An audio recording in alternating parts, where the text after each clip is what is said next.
Y'all welcome Keith Kalfas. Oh yeah, thank you. Thank you. Thank you. How's everybody doing? Yeah. Thank you. Thank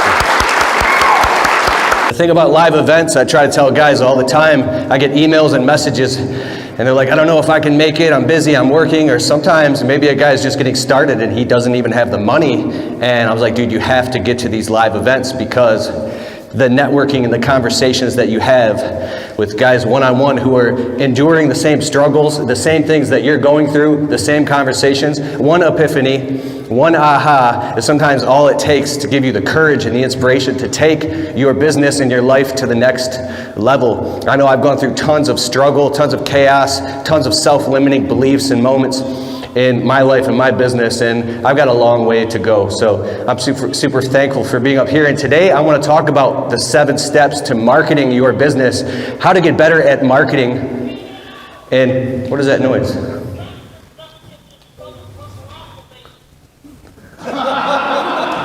Hey, was that on TikTok? I'm sorry, I heard there's this funny thing on TikTok and somebody's playing it right now.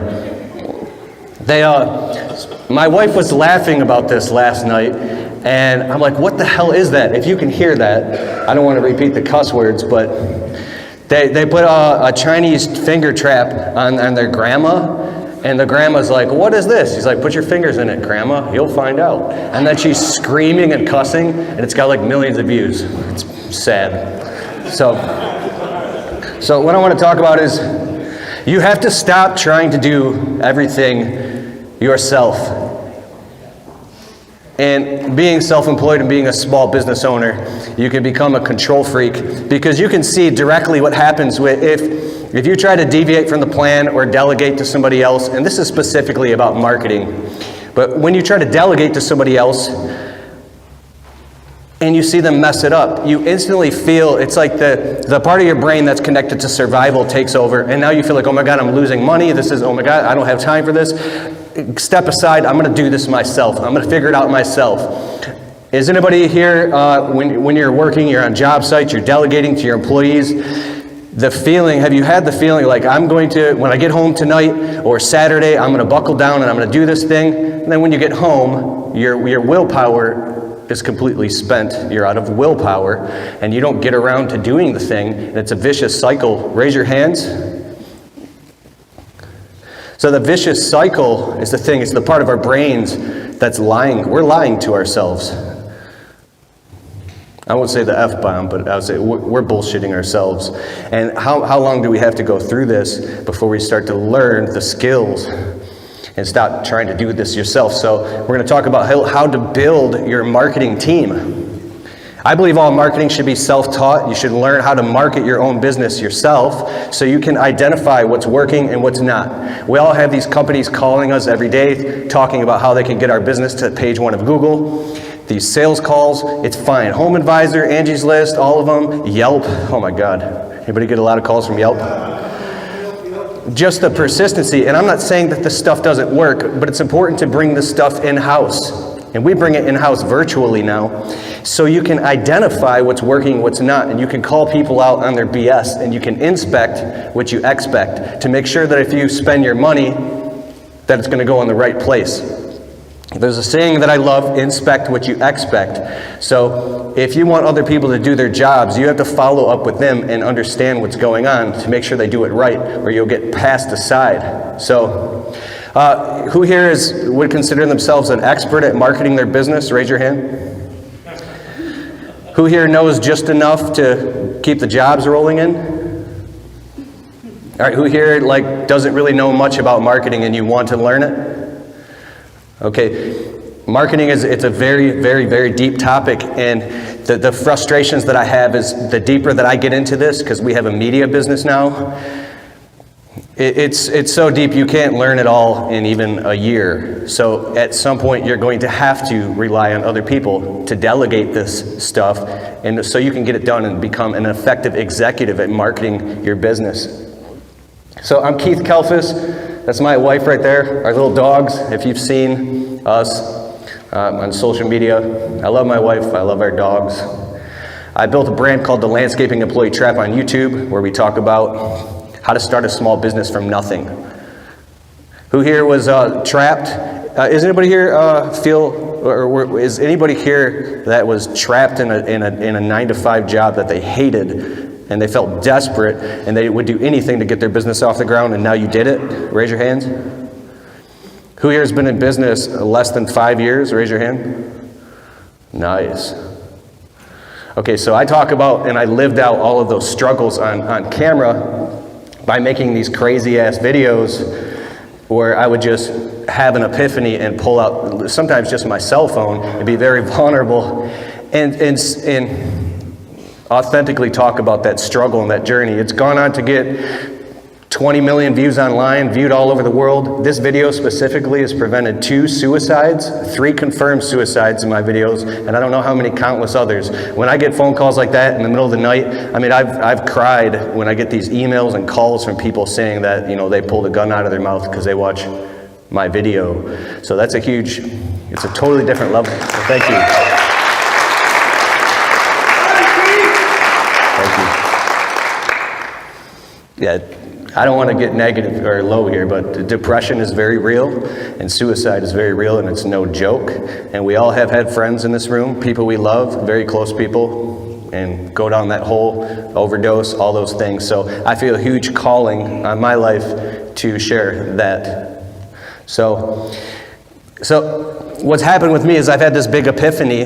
Now finally, you know, I feel like I'm barely out of the hole myself. I don't feel successful. Sometimes people will come up to you in the room, you get this egotistical thing going, like, oh my God, am I successful now? I've cracked 6 figures. I'm actually doing it. But we're just barely out of the hole. But I talk about these things and I have these epiphanies in these videos, and I'm having this huge awakening now about a lot of these trials and tribulations and struggles. You can shortcut them. They're very important to have, but you can shortcut them by learning from the mistakes of other people. I was always the guy who, when somebody would tell me something, I didn't want to hear it because I knew for a fact what I knew was right. And I wouldn't listen. So lesson is repeated until lesson is learned. If you keep trying to get home and work on your business, if you don't have any willpower because you're maybe out in the field working, who here is in the field most of the time or 100% doing the work? Okay, that's all I need to know. You only have so much willpower in a day. So it really pisses me off when people would tell me things like growing your business and creating systems and protocols and you got to delegate. And my main problem was if I'm just starting my business, I'm in the first couple years here, and I don't even have my man-hour rate high enough to make enough profit to legitimately even hire anybody. Why are you giving me advice to hire people and do all these things when I don't even have my money right yet? I can't even afford to do this. I would get very angry because people wouldn't talk about these little chasms, right? So, what are your deepest frustrations in marketing your business? And I would say that it's actually getting it done. It's the actual execution and doing it consistently. So, I kind of want to know, like, raise a hand. What is the deepest frustration? What is it? Where to start. Where to start? That's good. That's all I needed. So wearing multiple hats exhausts your willpower. It burns you down to the ground.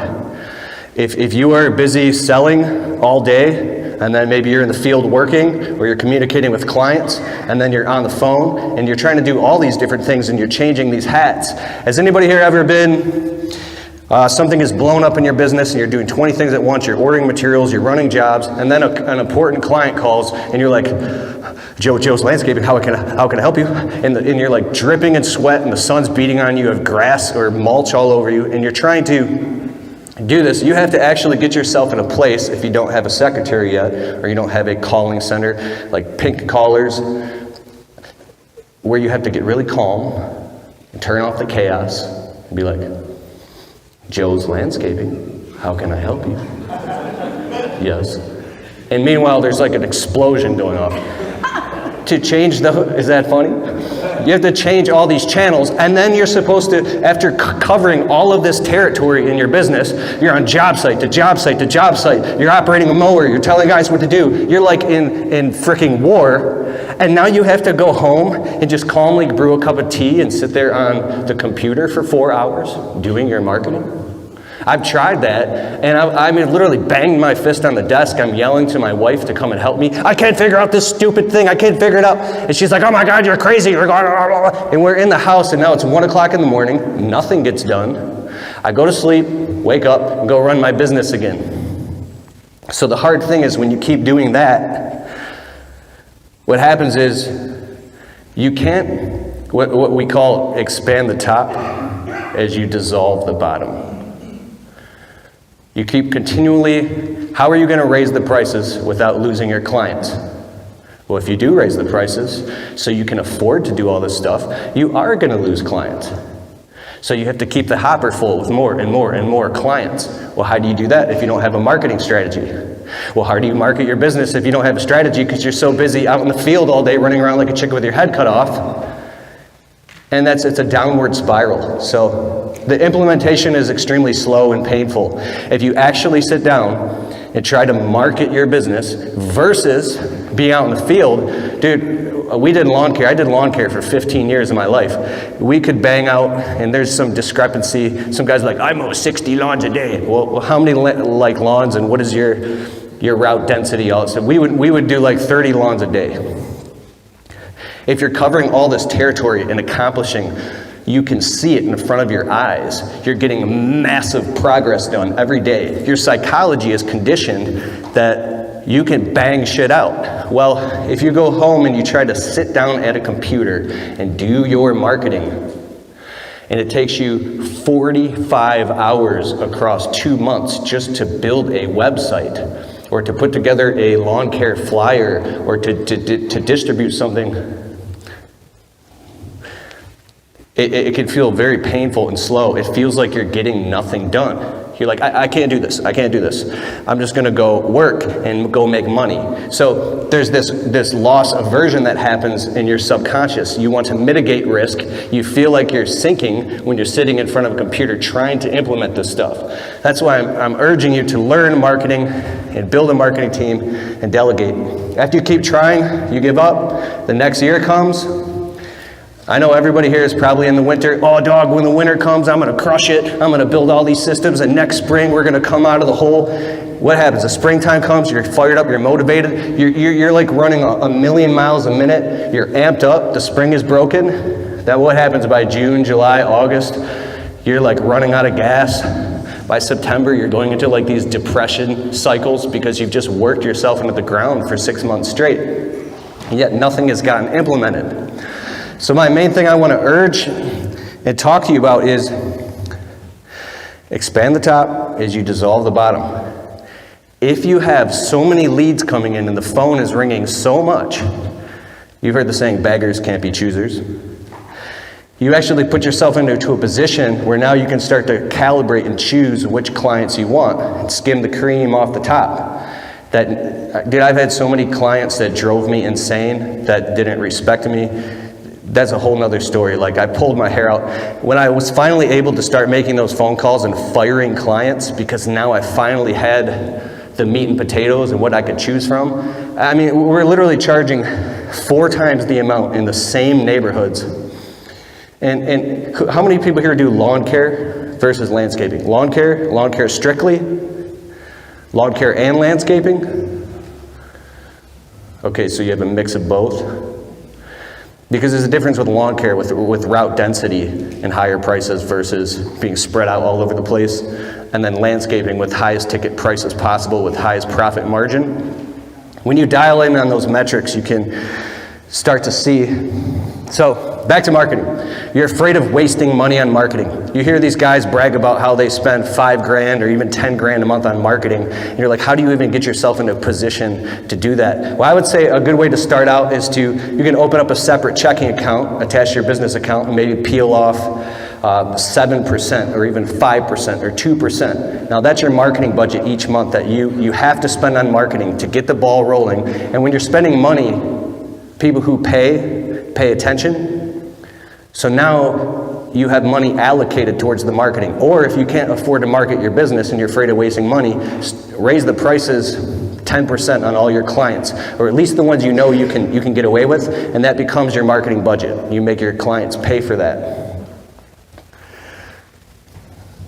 So I want to fix the problem and fast forward here. How we do this is with virtual assistants. My wife and I on our team, between the landscaping and the media business, we have 6 to 7 virtual assistants working. And let's say you want to design a flyer or a postcard or something for your business that you can distribute to your local marketplace and all of those favorite subdivisions that you want to dominate and get the most work, so you can get your phone ringing off the hook. If you sit down by yourself and you try to crack open Photoshop or Illustrator or any of these programs, you could literally spend weeks trying to create something that even looks good. You have to learn an entirely different skill. I've done this. I've pulled my hair out doing this. And then what happens is you end up with something that looks okay to crappy. So, is that funny? So we are wasting all this time because we're afraid to spend money on something because we don't know what the result is. We don't know what the ROI is on that. If we go do a landscape, like I know for a fact if I charge Mrs. Jones $6,000, I can rip out her existing landscape and plant something new with mulch and beds and a little Japanese maple tree and some boxwoods and make her happy. Like I just know that because I've done it 100 times. But you can't quantify in your head, a $2,000 or $3,000 website. How is this thing going to make me money? I've gotten to a point where I know for a fact that marketing and advertising your business consistently, congruently, nonstop, is you will see effects of that 3, 6, 9, 12 months, 2 years, 5 years down the road. This is a long-term game. So imagine this is the difference between a promotion and a campaign. I hope I'm not overwhelming everybody. I'm just like, so a promotion is a one-off thing. You do a quick blast. You pass out a bunch of flyers in neighborhoods. Maybe you go on this binge where you're just putting business cards everywhere. You're calling as many people as possible. You're doing everything you can to fill the hopper full of work. That would be a promotion for like a week. But a campaign is an ongoing series of promotions. It doesn't stop. So imagine that you're marketing your business like a resounding gong that just doesn't stop. And even if you don't know how to articulate exactly how to do it, you have to do it regardless. And basically what you're doing is you want to become as highly visible as possible in your marketplace non-stop. So you're constantly, hey, we're in business, hey, we're in business, hey, special offer, hey, special offer, hey, non-stop. And he who makes the most noise gets the t-shirt at the rock concert. Someone's jumping up and down screaming, they'll shoot the cannon at the t-shirt, to the person. So hiring virtual assistants, we use Upwork and Fiverr. Can you write this down? I really want you to do this. It's like this is my assignment to you. Like set a budget of $100. And I want you to blow money. I want you to literally think, I'm going to waste this money. Don't expect an ROI out of this. Upwork.com and Fiverr.com, Fiverr. I'm sure a lot of us have. Has anybody heard about these websites? Okay, so there's a difference between hearing about it, going in and trying it, and then actually specifically hiring and vetting out people to help you with your marketing and following all the way through and implementing into your business. So you can hire virtual assistants anywhere from $6 to $20 an hour, and you literally website building. Web design, flyers, postcards, door hangers, anything that you need. Go through, spend money, and hire these people, and start to vet them out and see their results. Once you find the ones that you like, because we're going to find out that some of them are total liars. But once you find the ones that you like, you can start to kind of bring them into your marketing team, and then that becomes your flyer guy. That becomes the person who helps you with your website. This becomes the person who helps you with this. And now whenever you need something, you start to build this brand consistency and congruency in the way all your stuff starts to look the same. Think of a big company, you can model the big, think of a huge company, they don't even have to be landscapers in your city. You see their marketing all over the place. It's on their trucks, it's on the uniforms, it's on the website. If you go and type them in on Google, everything looks the same, and they keep plastering their stuff all over the place to the point where like it just becomes a local name in the city. So if you can do that on a small level, that's how you can start to penetrate and permeate your customers' minds.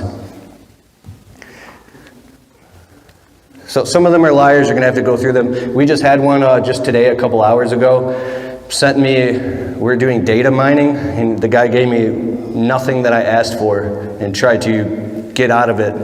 And so instead of getting emotionally attached to that when an employee or virtual assistant or somebody doesn't work, you just fire fast, hire slow, you just keep doing it. You get used to this process of hiring. Has anybody hired a virtual assistant before? Does anybody here who here has a website? Are you happy with your website? Keep your hand up. Okay. Who here distributes lawn care postcards or flyers? Okay. Who here has the consistency, like your business card? All your marketing and advertising is all down. You have all of it, and whenever you want to do a marketing campaign, you can literally just press a button and it's just going. Like you have it all ready to go? Okay, cool, that's good. That just means you're going to go through a lot of them. So you can hire people to do all these things, blog writers. If you want to get into SEO and marketing your business, and the underlying linchpin of this entire talk is stop doing all this, trying to do this stuff yourself. And the ROI on this is huge. You get to the point where your phone's ringing so much that you don't have to worry ever again, oh my God, like, can I raise my prices? Are we going to get enough work? Can we pull the trigger on this thing? Because marketing is the thing that allows you to just, it's almost like printing money. And let me make sure. All right, cool. 1 second.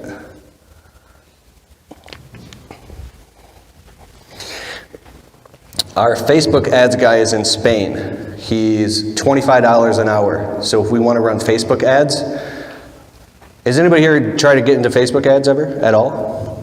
Nice. Okay.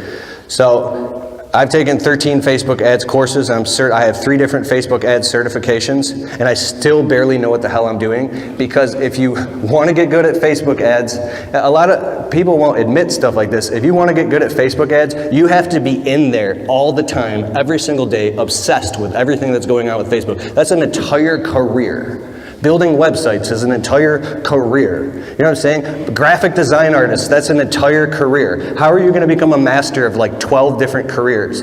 So you just find those people and you hire those people as virtual assistants. So our Facebook ads guy is in Spain, and he's helped do 6-figure launches for some huge guru. I can't say his name. I'm like, I get this guy for 25 bucks an hour. Google ads. Our Google ads guy, he's in Greece. I can't tell you his name. If you want to run Google ads, learn all the basics of it and go out and find somebody who's an expert at that and say, okay, I'm going to allocate this much money per month. I'm going to try it. And go out and hire that person to do the Google ads for you. The better you get at delegating, and your new implementation is the delegation. You're stepping back and you're like pulling that needle out that's connected to your nervous system, that survival thing of like, I got to do it myself, I got to do it myself. You pull it out and you say, okay, I'm going to hire this person. My wife is amazing, by the way. She was saying, like, where is she at? Oh, I'm sorry, she's right there. I want to put her on the spot. Will you clap for her?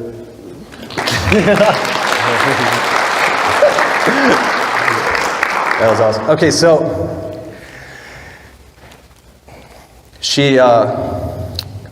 I'll tell you this little breakthrough that we had. And we're going to get into the implementation. I'm just trying to get all this stuff out of the way. But I was trying to tell her about virtual assistants. We're in the office working.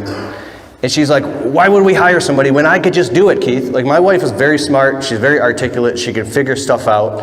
And it amazes me. So she's sitting there, and I start calculating. I'm like, oh my God. if you write all this copy and create all this for this funnel so we can market to this audience, this is going to take you like 42 hours or something. She's like, I can do it. I said, no, we're going to hire a virtual assistant to take care of this.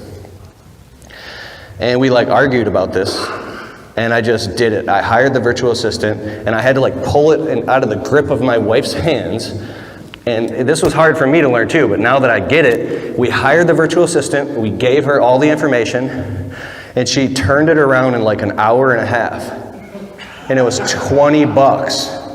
And I was like, what? Even I was amazed. And now my wife, our one virtual assistant, her name is, we're not live streaming, are we? Her name is Sunny Suggs. She's in Texas, she's $20 an hour. She's starting a new project for us on Friday.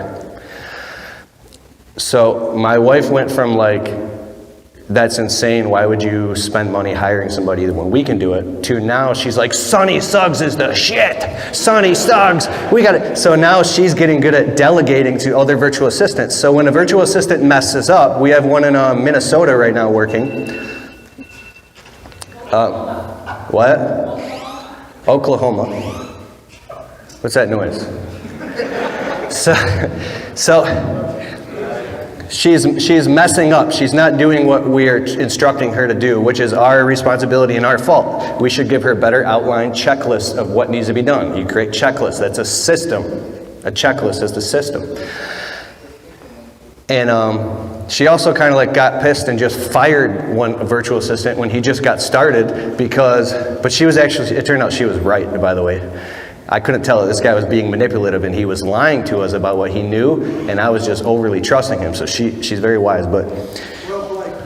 What's that? Well played. She was right. Well played. Yeah, she was right. So, but you have to let them trip on themselves and be willing to just keep paying them until they figure it out, and keep giving them the criteria that they need. And then once they get good, they're great. Like my video editor is in Russia, and he's been editing for me for like 2 years now. So I send him all the YouTube footage on Dropbox, and he edits like about half of my videos. But it took a while to do that. So be willing to pull the trigger, throw money at hiring people to help you in your business. The big thing that used to piss me off, I would say, if I don't have the money, how in the hell am I going to hire somebody to do it? So it's like this whole catch-22 thing. Well, I got to raise the prices so I can get the money to do it. Well, if I raise the prices, then I'll lose my clients. Well, if I lose my clients, then I got to get good at marketing. So I understand the catch-22. Delegation is a skill. I was just talking about that. It's a muscle. You learn how to work it. And this is a huge thing for me. I ran around pulling my hair out for 5 years, refusing to let go of the grip that I had on my business. Silly thing I did, I named my business after my last name, which is Kalfas. Kalfas Professional Services. And I learned something when I went legit and started paying taxes and all that. I think that the reason some of the guys name their businesses their last name is because when they start out, the customer goes, who do you want me to write the check out to? And I'm like, Kalfas. Because I can't like name a company like a big name company if it's not legit yet. So, does that make sense? All right, so 7 steps to marketing your business. The first one is Google my business. Has anybody got this? Oh, I'm so surprised. Okay, you absolutely have to do this. You have to go in your phone and download the app GMB, which is Google My Business. Like, this is detrimental. You have to do this right away. Go on your phone and download the app Google My Business. Do you have your local listing, your verified local listing? It's the little red map bubble. Raise your hand. Okay, whoever doesn't have this, you have to get this immediately. This makes you a local verified listing. So you can put your address on here. If you don't put your address on there, you can get like a P.O. box or rent out a virtual office space. Like, I lease an office because I don't want my home address to be my business, but a lot of people do it anyways. The reason I don't is because I do YouTube and I don't want like people showing up at my house, but you verify your local address, you get a postcard in the mail, and now you're a verified business. So therefore, when people are looking up landscaping or lawn care services near me, If you're near them, you're going to pop up as an actual physical local business, which is so important through the eyes and perception of your customers, as being like, okay, this is a real business. It increases the chances and likelihood that they'll hire you. So for everybody that's downloading it and everybody that already has it, this is the king of the internet. We analyze where all of our leads are coming from. So we ask every single customer, how did you hear about our business? And they tell us. Was it Google? Was it Facebook? Is it a referral? Is it a repeat customer? And well, if it's a repeat customer, we already have other data, it pops up. But so we track all this data over time, and we find out when we run the stats. I do it once a year, and I found out that 80% of all my new clients are coming from Google My Business, because the verified business listing. So how do you get to page 1 of Google, and how do you look like an expert? Is through something called social proof. That's when everybody else says that you're a good guy, or you're a good landscaper, you got to go with this company. They've been mowing my lawn for years. They did an amazing landscape for me. It was beautiful. The more people, so before people spend money, people used to just make a decision and hire somebody or call 3 contractors out for a quote, or they'd search around, but now they go into research mode. So before anybody does anything, they're going on Google, they're going on their phones, and they're looking, and they're tapping on companies, and they're going right to the reviews, and they want to see what other people are saying about this company. If you're non-existent, that just destroyed your chances of your phone ringing, if that's what that customer's looking for. So it's a huge lead source and revenue source that's starved right out of your business. So you got to have that. And then as many positive reviews as possible. If the customer goes and looks and they see that like 10, 20, 30, 40, 50 people are all 5 stars, 5 stars, 4 stars, 1 star, 5 stars, like when they see this, they're going, okay, if all these people in my city are saying this is a good company, I don't want to look at anybody else. I'm going to go with this company. So the guys that I know that are crushing it in their businesses are the ones who have gotten really, really, really obsessed and have built a system and a sequence around, a communication sequence around the 5-star review process, so that they can get as many positive reviews as possible to create as much social proof in the marketplace as possible. So that means you get the app on your phone, you share the app to leave you a review, and you get the link on your phone, you put it in your phone, you embed it in your emails, all over the place.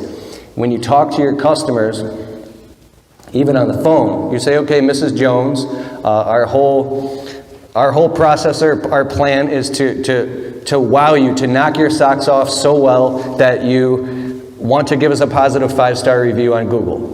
When you're at the customer's property working, if you're chit-chatting with them, if you get to, ask them to leave you a well-worded review on Google and send them the link to their phone, send it to their email. When you leave the property, thank them, like genuinely thank them, and say, hey, we're a local business, we're a family-owned business, we shop at the same grocery store, our kids go to the same school. How our business survives and thrives is through positive reviews on Google. Will you take a moment to leave us a well-worded review?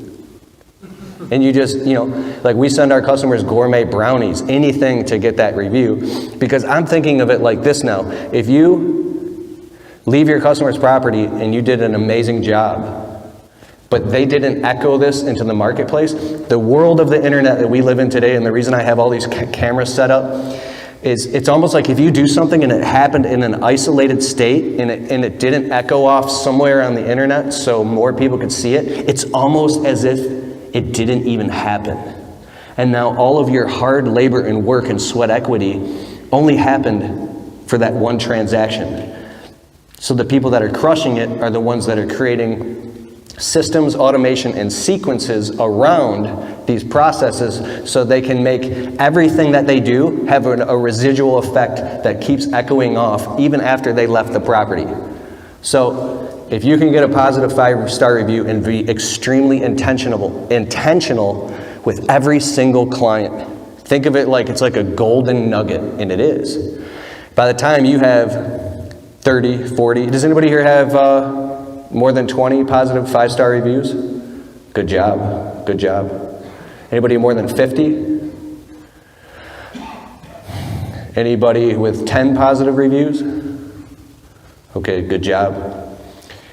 Once you start hitting 20, 25, 30 positive 5-star reviews, you're instantly separated as the top 1% in the marketplace as far as the millions of people going on Google, because research has shown that they're going on Google. They're in a hurry. They look, okay, what does Google say? Okay, this company, okay, there's 10 companies on the first, there's the Google 3-pack, but if they swipe through, out of like 10 companies, they'll look for those golden stars, and then they click and they go, okay, this one has positive reviews. And if they're going to spend like, if they want a long-term relationship or they're going to spend more money, they're going to start reading the reviews. If you have that positive social proof, they're going to call you.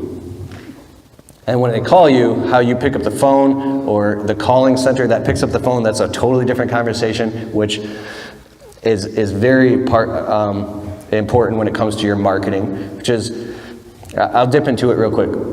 Even the way you pick up the phone, the very tone of your voice and the intentionality of the way you position yourself, the brand of your company and how much you care about what you do, the years that you've been doing it, all that comes right through just by the tone of your voice on the phone. So if you don't sound like that, if you're not in a place of like being a servant and having gratitude, and you sound like a very professional business. I was talking to my man over here from Pink Collars earlier, and he said something that blew my mind. He said, a lot of small business owners think that they're good on the phone. I'm not putting you on blast, but in fact, we suck. And I was like, oh my God, that's crazy. I thought I was so good on the phone. So we can find somebody else if we're not good at it to do that, because even the way you pick, like think of a company, when you call around on the phone, you could tell by the way these people pick up the phone, oh, okay, I'm in the right place, or okay, I've reached a professional company that, like, I mean, I've called contractors before that now my wife and I, we have a home, and literally they don't pick up the phone, or I get, hello? What? And there's like a dog barking in the background. I'm like, is this so-and-so's like electrician? Let me call you right back. I'm like, I'm not calling that guy back. So professionalism, and so all the way through, all that comes all the way back to getting the positive 5-star reviews on Google. So you have to do that.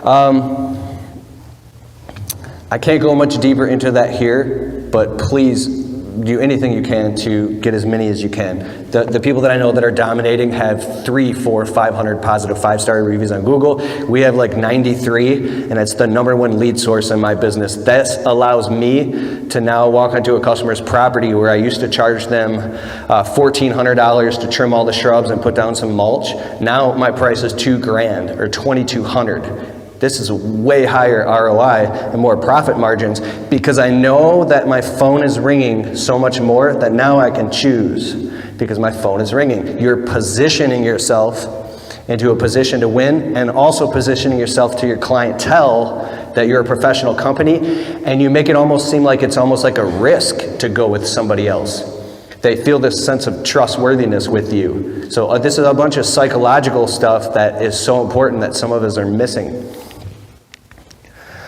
Google Ads, like I said, you can throw money at Google Ads all day. When we throw ads, Google Ads Express for window cleaning, our phone rings. Anything more expensive when you get into the thousands of dollars, like our average ticket price is about $1,000 when we do landscape maintenance.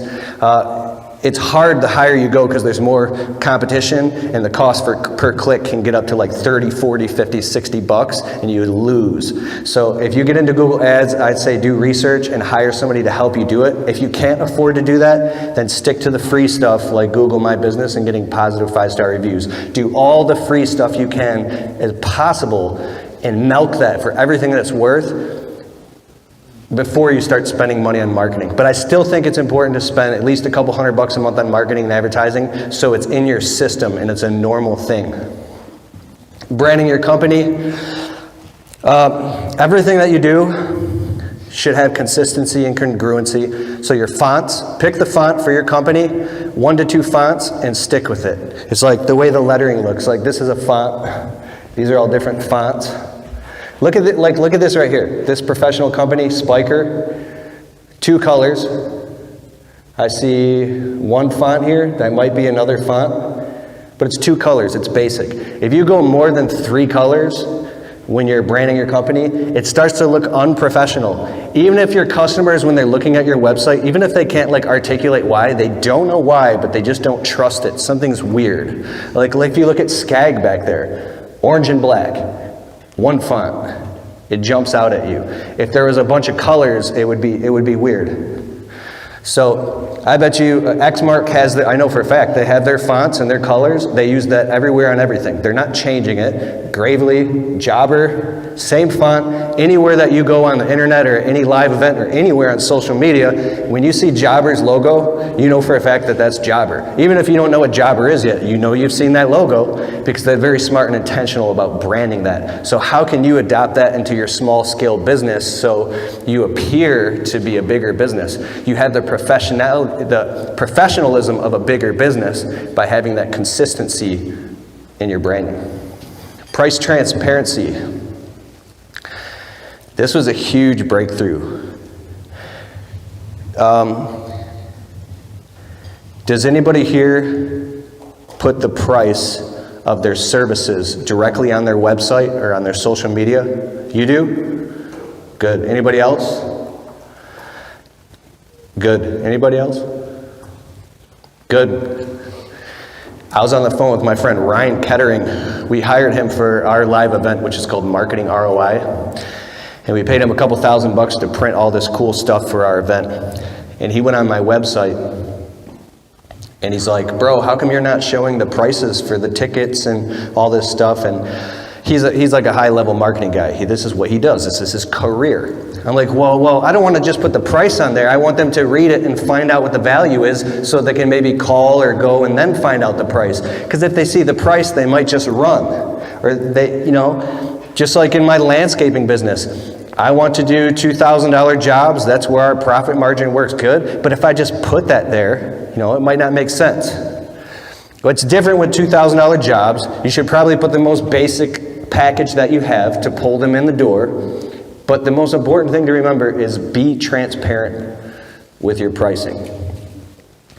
Always, always put a price, because what it does is it qualifies customers. If you have, let me check this, a price, let's just say it's $30.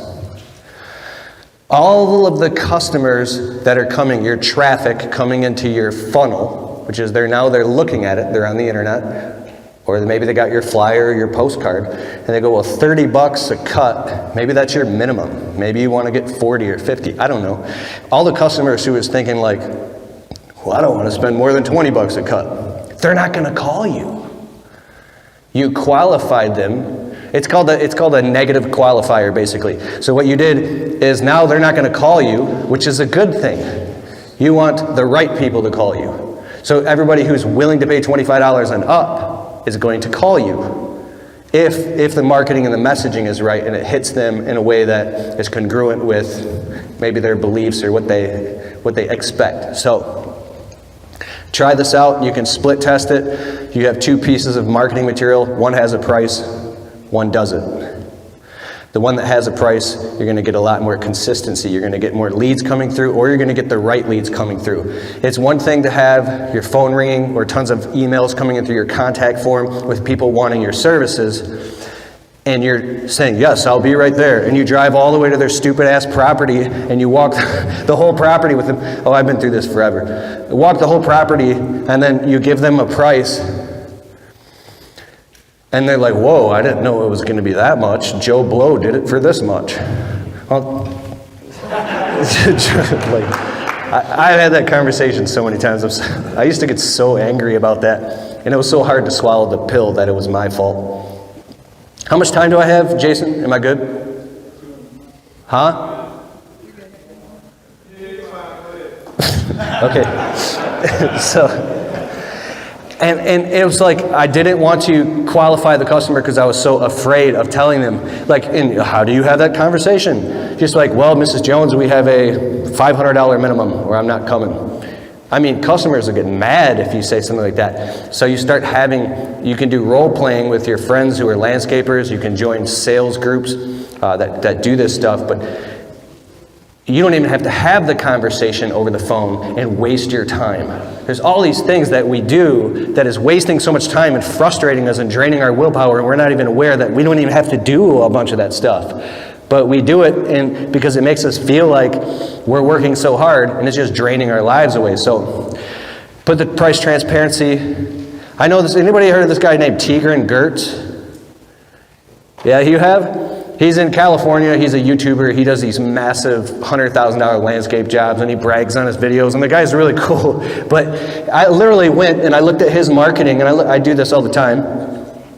And I looked, he has, I think it's a Home Advisor. It literally says $25,000 minimum to work with me to do a landscape job. I was like, holy cow, $25,000 minimum. If you put that right there, the right people, even if it's $35, it doesn't matter. It's going to show that you're confident in what you do, you're confident in your pricing, you're transparent about it, and I just keep beating this like a dead horse. So make sure you put your pricing on everything so you don't waste your time or their time. It'll save your life. Call to action, which is CTA. Has anybody heard of this? You got to have the CTA. So a call to action is you're always asking your customers to pick up the phone or call now or click here or here is $79 for this or weed control that. You have to have some type of call to action or an offer for them that they have to take advantage of right now. You're building a sense of urgency into this, or this expires in 30 days. When you do things like that in your marketing, if you just leave it open, $35 for lawn care. I mean, that's cool. Some people will call, but if you put what's called a limiter in there, that means that only 100 people can get through, or it's only good until June 1st. Anything, something.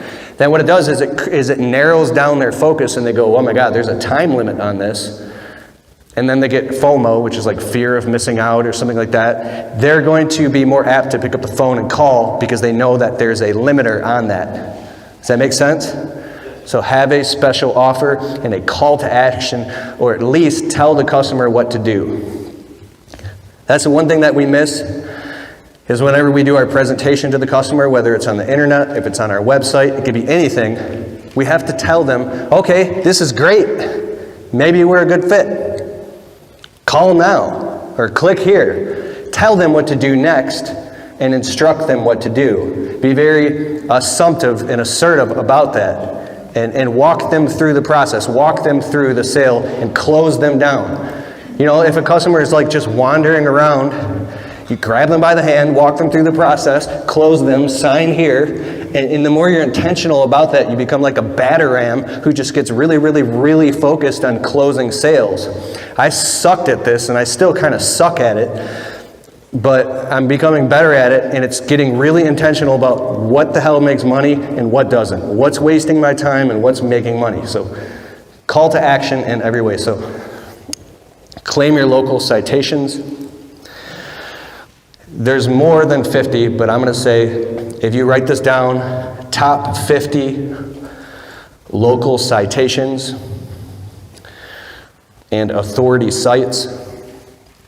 When you pay some of these companies to do SEO for you to get your business to page 1 of Google, some of them have a way of doing these things in-house that if you leave them and you stop paying them or you leave the contract, they take all of that work with them and you're left broke with nothing. So that's why I think it's important to bring it all in-house. So a lot of them are going, and they're going like Yext.com, YP, Bing, every single local place that you can possibly create a profile for your business and fill out a citation, which means it just gets indexed on Google. Is the more you're creating this spider web of interconnecting data all over the internet that's pointing back to your business and your website, the more stuff that you have on the internet that allows you to fill out, like, of course you should have a LinkedIn, a Facebook, a Google, I wouldn't say like TikTok or anything for your business, but anything that you can have that's another avenue, another lead source for a customer to find you, you should have some type of profile or at least something existent on there. I don't think it's smart to be trying to do all this at once all the time because you won't get anything done. So when you find the thing that works, for us it's Google. It's Google, walk-ups, and referrals. That's our biggest lead sources. I stopped paying attention to all the other stuff that doesn't work that well. So you do this so you can get data back to find out what's working. For you, it might be postcards in your city. For some weird reason, it works with postcards.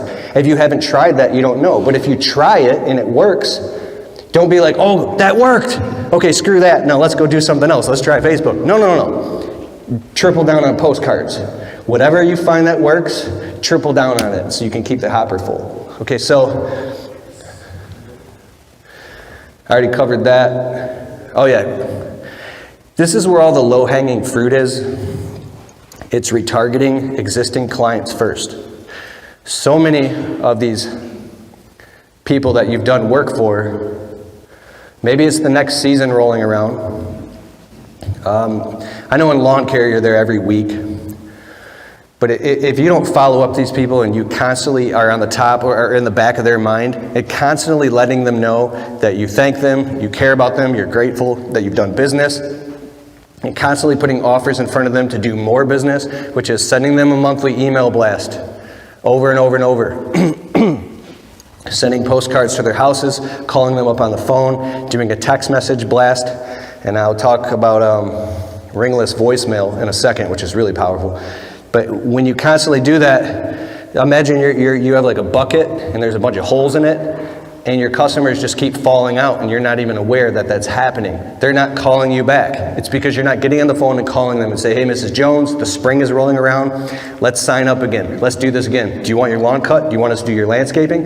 The more you do that is the more you keep your hopper full. Don't ever let your customers, at least the ones that you like, slip out the back door or slip through the bucket. Customer retention is the most important thing. We do that through calling all of my favorite customers. I'll go to my office and I'll sit down and I'll just start dialing and calling and reaching out to them or texting them. Hey, Mrs. Jones, we did your project last year. Just seeing if you want to get together again. I put a limiter in there. We're getting really, really busy, so I haven't heard from you. Do you want to do this again? And then, say 3 out of 5 will be like, depending on the customer, oh yeah, let's do that thing again. You're actually solving a problem for them. Because even if you did an amazing job for them, they're so busy, there's a chance that they don't even remember your name or the name of your business and they lost your business card. Now they're going on Google looking for somebody else. So if they go and they find somebody else and that person does a bad job, that's like your fault because you didn't follow up with that client, and now they went with somebody else that didn't even do a good job. So you retain all your customers like that. Retarget your existing clients. Does anybody here do email marketing? Okay. MailChimp.com. This is all really, really easy stuff you could do yourself. The more complex stuff like the graphic design and the web design and all that, you want to hire virtual assistants for. You wrote down Fiverr.com, Upwork. MailChimp is like a gold mine to us. It's free. You can send 5,000 emails a month. We use MailChimp, GetResponse, Kajabi, but MailChimp's free. You can take all of your customers' email addresses, make sure you collect every single customer's email address, no matter what. So when I'm on the phone with customers and during the initial call, I'll go, okay, Mrs. Jones, okay, and your email address so we can send you confirmation, or your email address so I know where to send your quote. Got the email address. So we have 4,300 email addresses in the service business. Once you start getting these emails, even if you only have 15 of them, it doesn't matter. You upload them in a MailChimp and you send your customers an email blast saying, hey, the spring is rolling around. Let's get you on the schedule. Here's my name, my phone number, my business. Let's get you on the schedule. They get an email, and maybe 10%, 20% of those customers within the first week will call you back. I've had customers 6 and 8 weeks later call me up and say they want to get on the schedule. I say, okay, great. How did you hear about our, what made you call again? Because their name pops up. Oh, we got your email. I'm like, that was like 8 weeks ago. So I'd go and sell them on a $2,500 property trim and putting mulch in off an email I sent 8 weeks ago. So all these different things are lead sources into your business. Okay, here's the most powerful thing that I've learned in 2019 that's just incredible. It's ringless voicemail. This is really easy. You can set it up in about 20 minutes, and this will be the most effective thing that you can do. There's different companies that offer this service. There's Send Jim. It's called Voicemail Bomb, or there's one called Sly Broadcast. Say that again. Sly Broadcast, SLY Broadcast. So for like $65, you can order 1,000 tokens for ringless voicemails. So, What was the first one? Send Jim. My friend Joshua Latimer owns this company called Send Jim. It's awesome. Like you could press a button and it sends postcards to a whole neighborhood. We send our customers gourmet brownies through this thing. It's like, it's amazing. And then also they have something called Voicemail Bomb.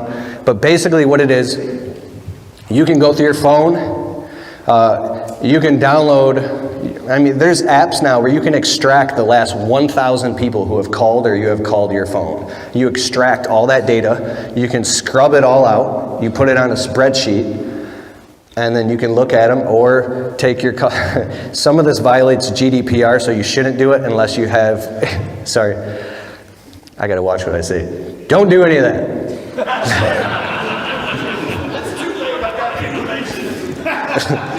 Okay, so all of the customers that have given you their name and phone number, email address, and you've collected that data, go through that list, you upload it to a ringless voicemail software. This is how you become very hard to compete with amongst all the local. So I take out my phone, I take out the recorder app, and I say, "Hi, this is Keith with Kalfas Professional Services.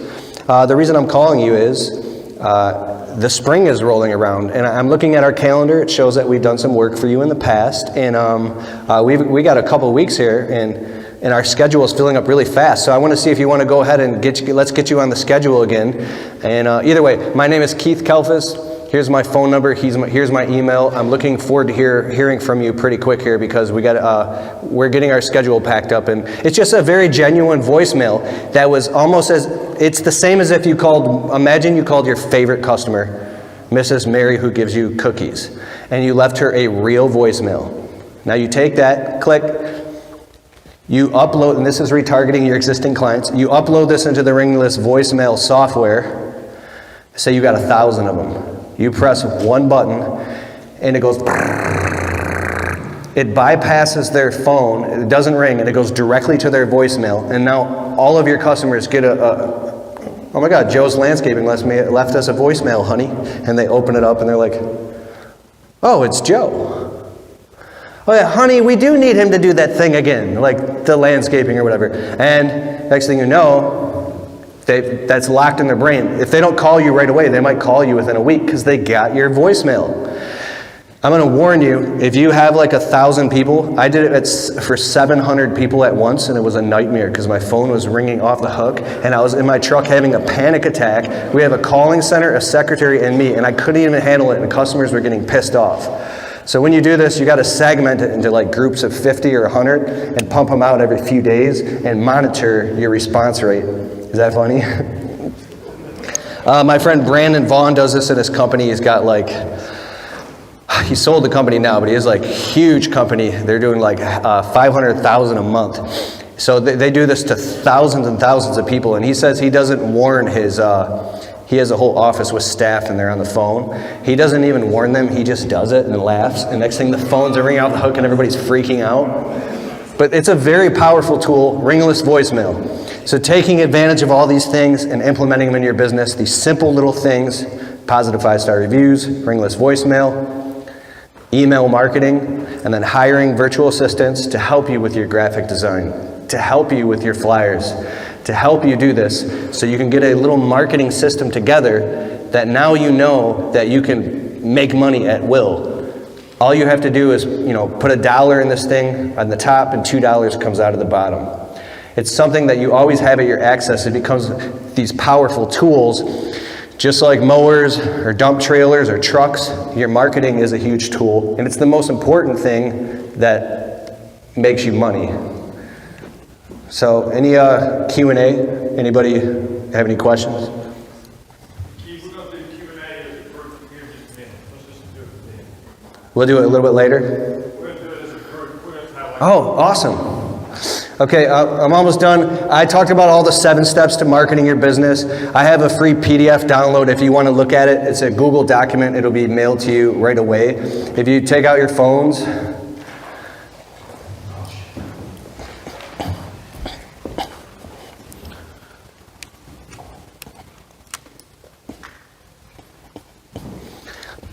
and text the word untrapped, so you can get the 7 steps. Text the word untrapped. If you want to see this and you're the type of person who needs to see it in front of you, you can actually follow exactly what it says. It documents basically what I said today.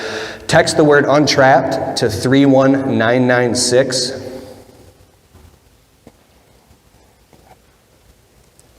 Then you'll have our phone number.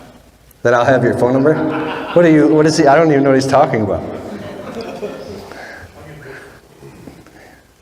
What service is this that you do that through? So this is a big breakthrough for me. We just started doing this over the past week, and this one is called Slick Text. There's another one called Lead Pages, and it's called Lead Digits, but this was the easiest one, Slick Text. What else you can do is, I remember one time, it was like 5 years ago, I was really desperate for work. I was sitting in my truck and I was scared to death because we're usually booked out like a month. We do one-off services, and we were only booked out for 2 to 3 days, and I was scared. So I downloaded a text message, an extractor app, like I'm talking, and I extracted all the phone numbers from every client I've ever done work with that I spent like 50 or 60 bucks, and I created a text message, and I started sending out mass text messages to all my clients to follow up with them to drum up work. And I don't think you should ever get into that position, but all these pieces, these social tech, this technology and these tools we have right at our fingertips, and sometimes we can't even see it, and it's right there all along. So taking advantage of this stuff can put you in a far better position, and quickly too, and easily. So that's the end of my talk. Thank you so much. I appreciate it.